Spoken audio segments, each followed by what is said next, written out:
porte-parole du collectif Villeneuvois Stop au gaz de schiste, une des meneuses de l'opération de ce jour, et qui va parler très librement. Elle a tout dans la tête, et donc c'est pour ça qu'elle a un papier. Mais c'est écrit en gros, hein, elle n'a pas voulu mettre ses lunettes. Ah si, d'ailleurs enlève tes lunettes, les gens ne te voient pas. Voilà. Ah, mieux, hein. Voilà, donc Angélique pour le collectif de Villeneuve.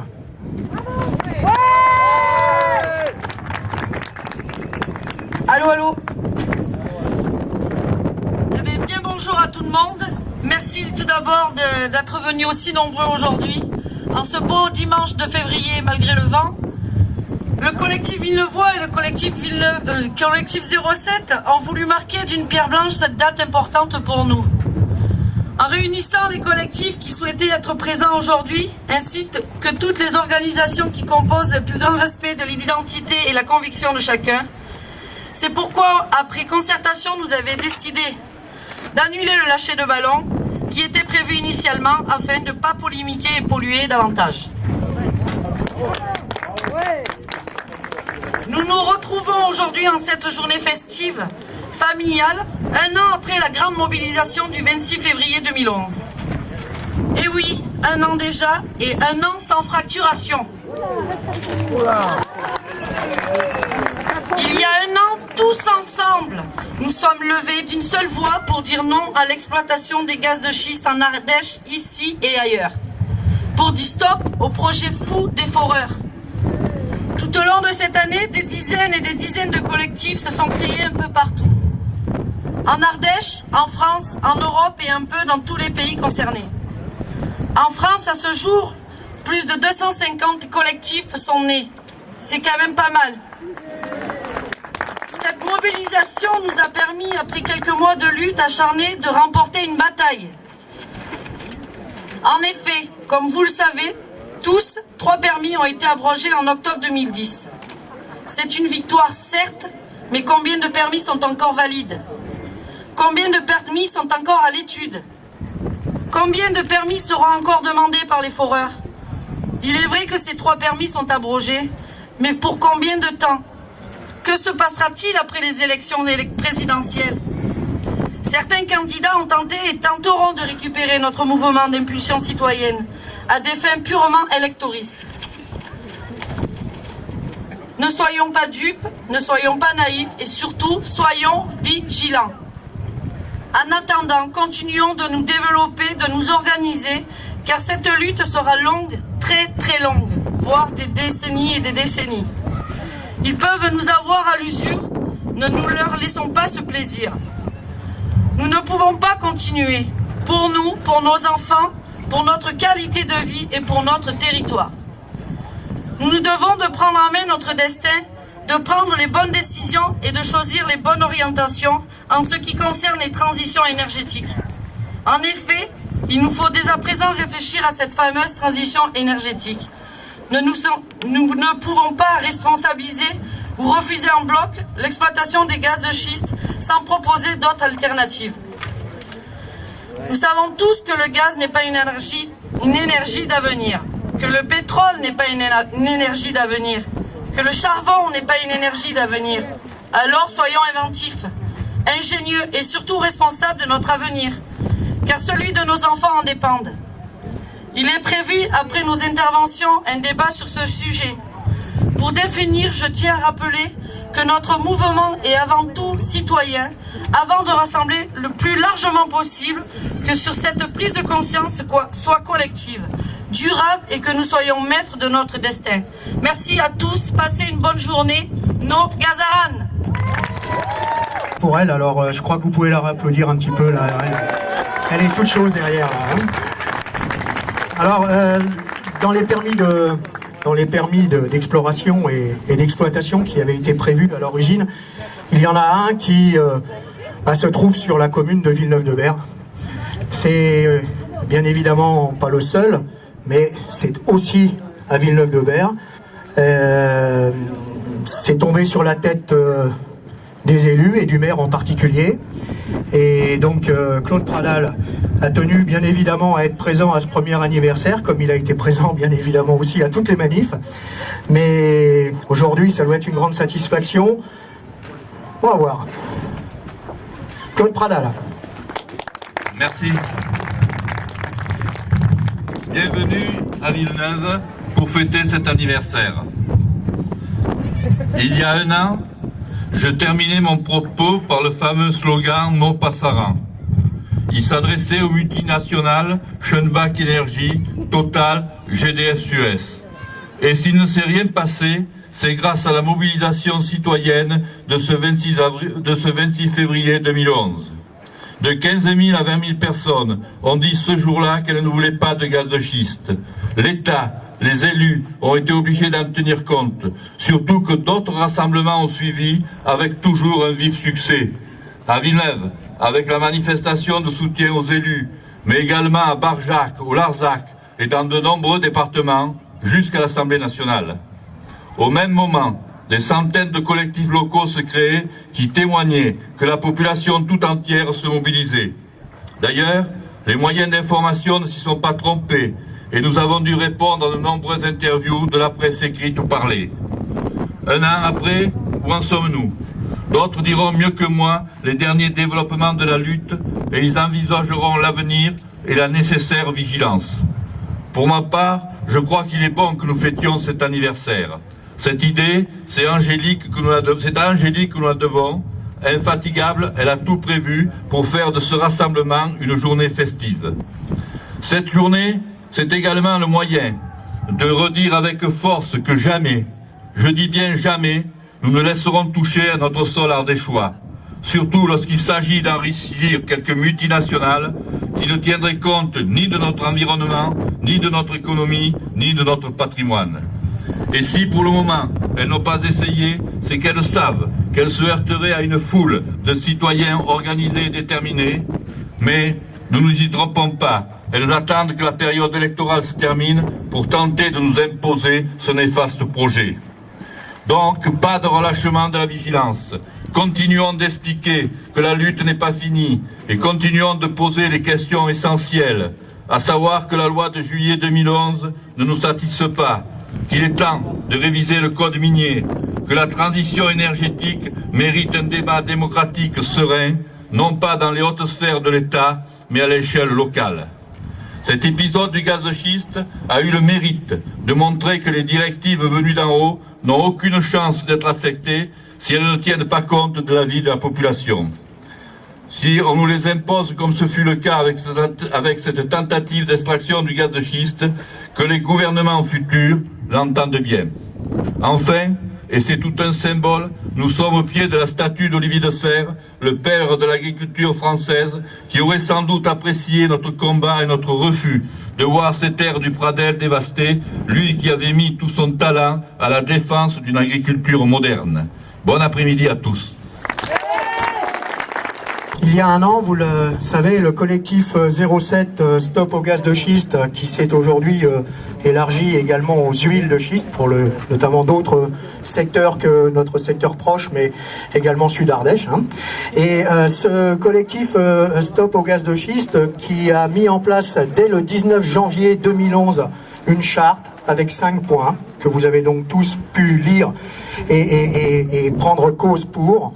Ce collectif 07 s'est structuré progressivement et en compagnie de tous les collectifs citoyens d'Ardèche et maintenant également du Gard, mais également d'autres départements, a progressivement mis en place toute une structure qui est travail jour et nuit, jour et nuit à la mobilisation. Et Jean-Louis Chopy, ici présent, est le porte-parole de ce collectif 07. Il va vous expliquer un peu tout ce travail qui a été fait depuis un an et qu'il ne faut rien lâcher.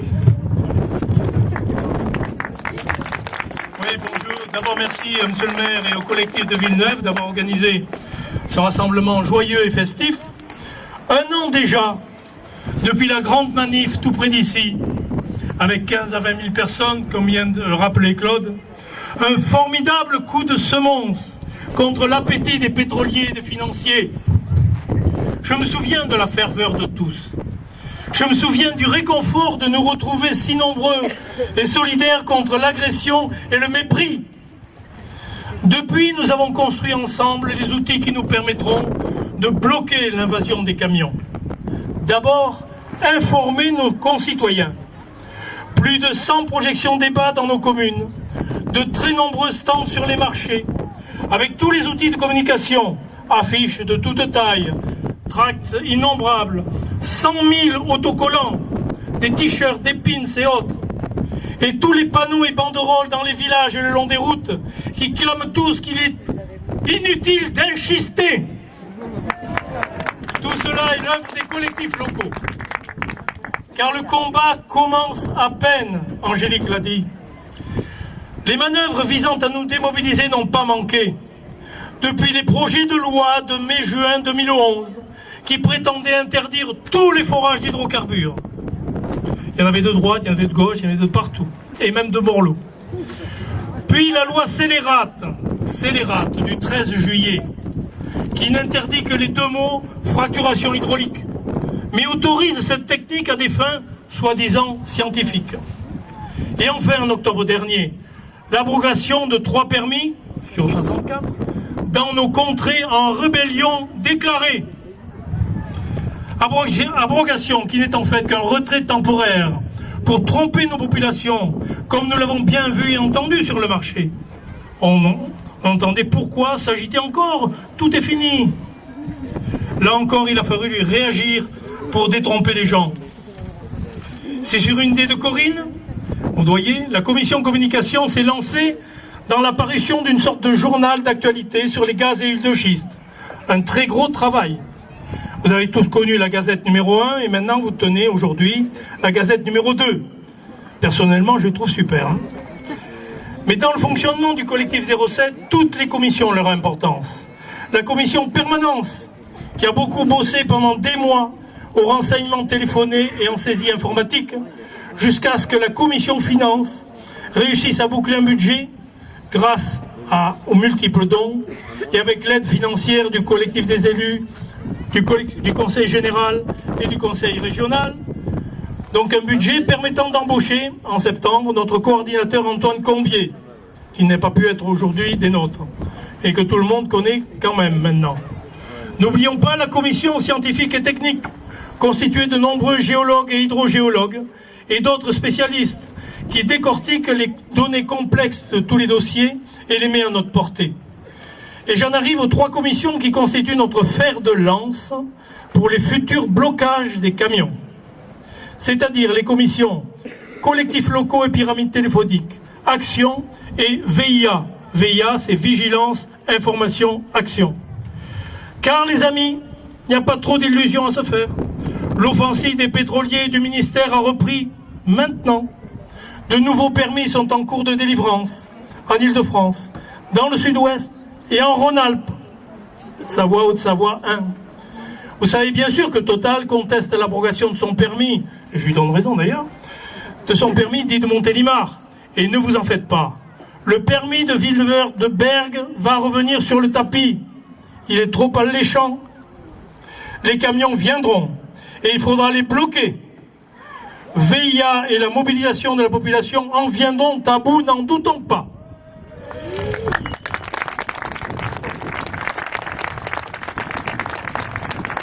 Mais d'autres départements nous rejoignent. Et c'est important dans la lutte active et sans violence. En Rhône-Alpes, la Haute-Savoie en particulier, tout près de nous, le Gard, mais aussi le Var, la Dordogne et d'autres départements qui sont en train de prendre feu. L'insurrection prend de l'ampleur, non violente mais décidée. En Rhône-Alpes, notre coordinateur Antoine organise le lien entre les départements actifs pour créer un arc de résistance à l'agression programmée. Car l'article 2 de la Constitution française précise que son principe c'est le gouvernement du peuple, par le peuple et pour le peuple. À nous, le peuple, d'appliquer ce principe de plus en plus bafoué.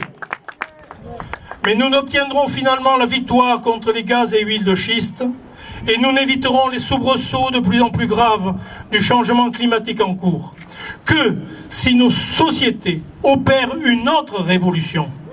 Je veux parler de la transition énergétique, c'est-à-dire comment vivre mieux en limitant fortement nos consommations superflues, en abandonnant les combustibles fossiles et en développant des énergies renouvelables de façon volontariste. C'est pourquoi, au sein du collectif 07, j'en viens à la dernière année des commissions, c'est la commission pour la transition énergétique qui nous invite tous à réfléchir à cette conversion incontournable si nous voulons conserver une terre viable et solidaire. Merci. On a parlé de transition énergétique et au sein du collectif 07, un groupe de travail s'est donc formé. Le référent. Parce qu'il n'y a pas de chef chez nous, hein, on est comme ça. Et donc notre référent, Alain Joffre, ici, va vous en parler en quelques mots pour vous dire un petit peu comment ça peut fonctionner, parce que nous sommes tous concernés. On ne veut pas de gaz de schiste, d'accord, et on fait comment? À toi, Alain. Donc, référent. Je suis le référent du groupe de travail sur la transition énergétique. Donc, référent, c'est un rôle de coordinateur. Chers amis, camarades, élus, citoyens en lutte, en ce jour anniversaire, comme l'a redit Jean-Louis juste avant moi, nous devons continuer cette lutte pour éviter toute implantation de forages de gaz ou d'huile de schiste sur nos territoires de vie, dans nos villages et paysages de caractère.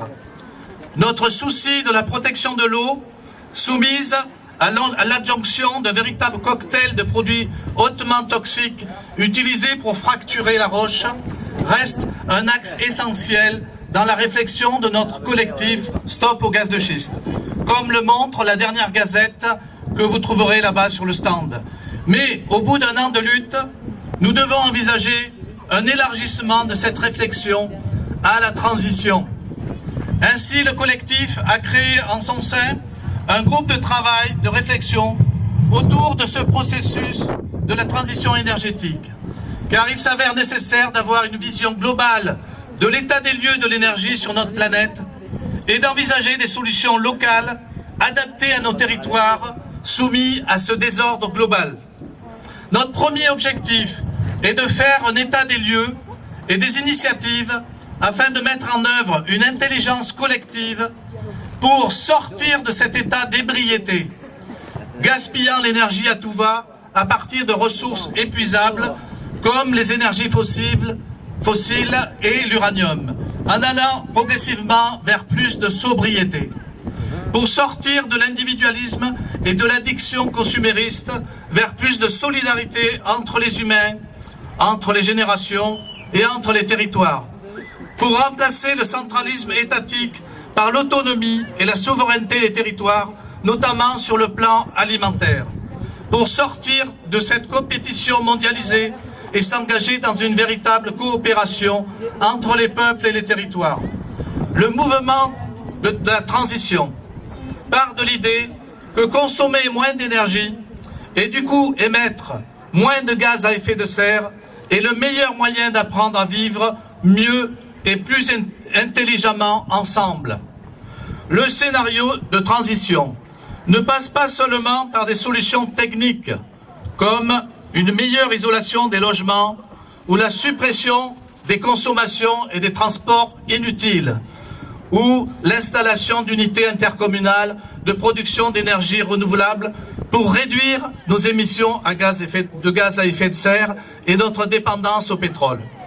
La transition engage aussi à une démocratie réelle, décentralisée, afin que les choix et les décisions à prendre ne soient pas imposées aux habitants par un petit groupe de décideurs économiques et politiques, comme cela a été fait avec l'industrie nucléaire, ou comme certains voudraient le faire maintenant avec le gaz de schiste. C'est le deuxième objectif de notre groupe de travail, afin de construire partout sur nos territoires des débats citoyens ouverts, interactifs, décentralisés, permettant l'expression de chacun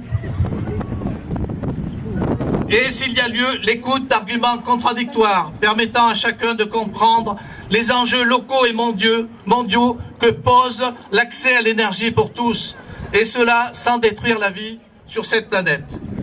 Le dépassement des pics pétroliers et gaziers en 2010, 2012 ou peut-être 2020, pour certains la date est déjà dépassée, va entraîner une certaine pénurie et le renchérissement de l'énergie. À mesure que l'or noir se raréfiera et que ces conditions d'extraction se compliqueront, son prix augmentera d'autant plus que la demande ne fléchira pas.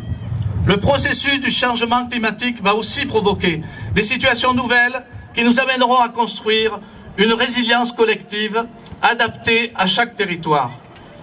Par ailleurs, tout cela va amplifier le fossé de la précarité énergétique que subissent déjà plus de 3 millions de ménages en France, habitant des bâtiments anciens, mal isolés ou soumis à l'aberration du chauffage électrique. Nous aurons à rechercher et à trouver des réponses individualisées, collectives, avec les collectivités locales et des pouvoirs publics plus proches des habitants. La relocalisation des activités de production locale sera nécessaire, notamment sur le plan alimentaire, avec l'installation de nombreuses petites fermes paysannes, de centres agroécologiques, de petites unités de production d'énergie renouvelable adaptées à nos territoires et contrôlées par les habitants riverains. Nous recherchons un vivre ensemble plus serein et plus joyeux, plus coopératif et plus équitable, plus solidaire et plus démocratique, avec plus de liens vraiment humains. Je rappellerai quelques questionnements de base à poser dans nos débats sur la transition.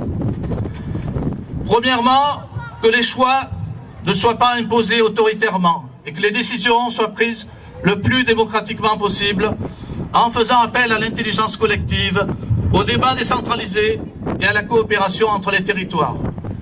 Deuxièmement, la relocalisation de la production au plus près de l'habitant ou de l'usager, la plus décentralisée, la plus coopérative possible, avec le minimum de déchets prévu dès la fabrication. Troisièmement, l'accessibilité aux plus démunis et aux familles les plus modestes de toutes les techniques écologiques et économes. Pour se loger, des cohabitats à basse consommation et haute qualité de vie pour tous, ou location d'habitat dans des éco-quartiers et éco-hameaux, comme cela se fait déjà dans plusieurs villages d'Ardèche. Pour se chauffer, filière bois-énergie, énergie solaire ou d'autres solutions encore. Pour se nourrir sainement, des fermiers paysans autour des AMAP ou des paniers collectifs, des jardins partagés, des jardins pédagogiques dans les écoles, collèges, lycées, hôpitaux, des formations citoyennes au jardinage biologique ou au compostage, comme cela se fait déjà dans beaucoup de villages. Quatrièmement, la socialisation des transnationales de production et distribution de l'énergie, de l'agrochimie et de la pharmacie, avec reconversion des personnels vers des productions non polluantes, décentralisées et plus écologiques. Cinquièmement, le ralentissement de la société pour prendre le temps de la réflexion lors de moratoires et de conférences ouvertes à un panel de citoyens tirés au sort, lors de débats publics sur les différents plans de descente énergétique, comme celui de Négawatt, ou sur les recherches technologiques en cours, que ce soit le nucléaire, les nécrocarburants, les OGM, les nanotechnologies, etc., pour une recherche scientifique indépendante des décideurs et reconnaissant les droits des chercheurs lanceurs d'alerte civique, de référendums citoyens, d'initiatives locales ou départementales, après information et débat, sans se précipiter à prendre une décision finale, hâtive, sur un projet qui pourrait mettre en danger la vie ou la santé d'êtres humains, comme on l'a vu avec l'amiante ou avec certains médicaments actuels, trop vite mis sur le marché pour les profits à court terme de quelques-uns. Enfin, dans nos collectifs locaux contre le gaz de schiste, nous devons aussi prendre le temps d'avoir des débats contradictoires entre nous, notamment sur la question de l'énergie nucléaire, pour laquelle nous n'avons pas encore la même lecture. Pour ma part, j'ai depuis longtemps pris position pour la sortie de cette énergie dangereuse, coûteuse, disséminant la radioactivité partout et créant un stock faramineux de déchets hautement radioactif pour des milliers d'années. La réaction en chaîne qui se prépare dans la vallée du Rhône pour le dimanche 11 mars doit montrer la détermination grandissante d'une majorité de la population française soumise à un diktat politicien supérieur à celui qui, en Ukraine, a entraîné la catastrophe de Tchernobyl et dernièrement au Japon, l'accident de Fukushima. Enfin, je dois rappeler la déclaration de l'ESAN, Convergence citoyenne pour une transition énergétique, qui a été établie le 28 août à l'ESAN et dont je peux lire le préambule. Notre convergence citoyenne pour une transition énergétique est le fruit d'une prise de conscience née de la mobilisation contre l'extraction des gaz et huiles de schiste. Nous avons élaboré cette déclaration les 26, 27 et 28 août et validée en assemblée plénière le 28 août. Pour assurer l'avenir des générations futures, la convergence affirme comme nécessité la reprise en main par les citoyens des décisions qui les concernent, le refus de la marchandisation de la nature et de ses ressources, notamment en dénonçant les pièges du capitalisme vert, la définition de la terre, de l'eau, de l'air, de l'énergie et du vivant comme bien commun, inaliénable et accessible à tous. Donc, remettant en cause le système économique et productiviste dominant, la convergence se donne une feuille de route. Premièrement, instaurer le contrôle citoyen des instances politiques soumises à la logique des multinationales. Deuxièmement, s'engager sans délai pour la transition énergétique. Troisièmement, organiser dès à présent la convergence des luttes. Globalisons la lutte, globalisons l'espérance. Donc les collectifs Stop au gaz de schiste ont signé cette déclaration. Et Stéphanie vous attendra sur une table là-bas pour que chaque citoyen signe aussi et montre le poids médiatique et public donné à cette déclaration. Pour terminer, la commission groupe de travail sur la transition énergétique vous invite à débattre vivement, mais sereinement entre nous. Partageons nos connaissances scientifiques et philosophiques. Apprenons à nous écouter et à argumenter en intégrant tous les paramètres personnels et collectifs nécessaires à chaque questionnement. Aussi, c'est pour ça que tout à l'heure, si le vent le permet et si on trouve l'endroit adéquat, nous proposerons à celles et ceux qui le voudraient de se retrouver pour participer à un débat participatif selon la méthode du débat mouvant autour de postulats mis en discussion et nécessitant une prise de position personnelle construite en écoutant les arguments des uns et des autres et selon la pertinence de ces arguments permettant aussi de changer de position. Nous referons ces soirées débats décentralisés à plusieurs endroits dans les villages ou les collectifs.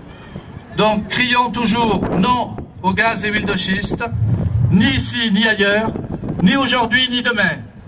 Disons aussi oui à la transition globale et locale, personnelle et collective, économique et sociale, écologique et énergétique, démocratique, coopérative et citoyenne.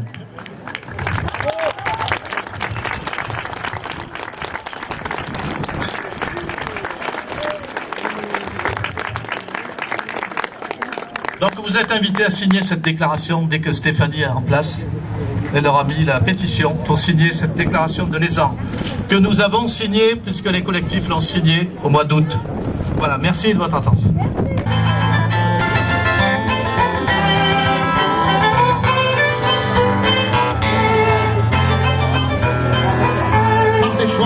Par des choix, lève-toi, par des choix, par des choix. Pour l'instant, il y a eu des grandes déclarations, là. Mais vous avez peut-être des questions à poser et à ouvrir des débats. Est-ce que vous avez tout compris, tout voulu, tout? L'Europe. L'Europe, c'est-à-dire? Qu'est-ce qui se passe au niveau de l'Union européenne? Ah, l'Europe est à construire. L'Europe, pour l'instant, est économique en plein, c'est tout. Il y a une pétition à signer. Il y a des pétitions...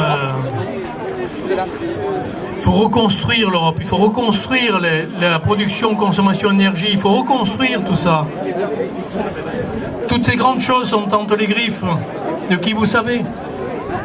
Même nos politiques nationaux sont entre les griffes des mêmes que j'ai dénoncés tout à l'heure. Donc il faut reconstruire à partir de la base.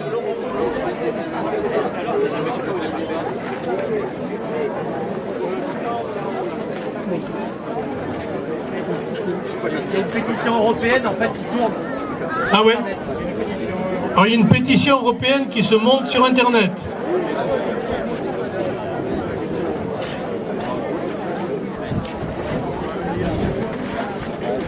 Alors oui,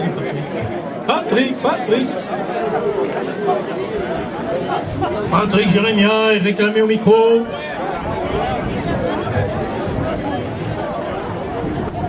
Mais ça ne vous empêche pas de poser des questions quand même, hein. Eh ben, il y en a un directement que nous avons démontré l'an dernier tout au long des réunions, à savoir que l'exploitation du gaz de schiste est consommatrice d'eau. Et donc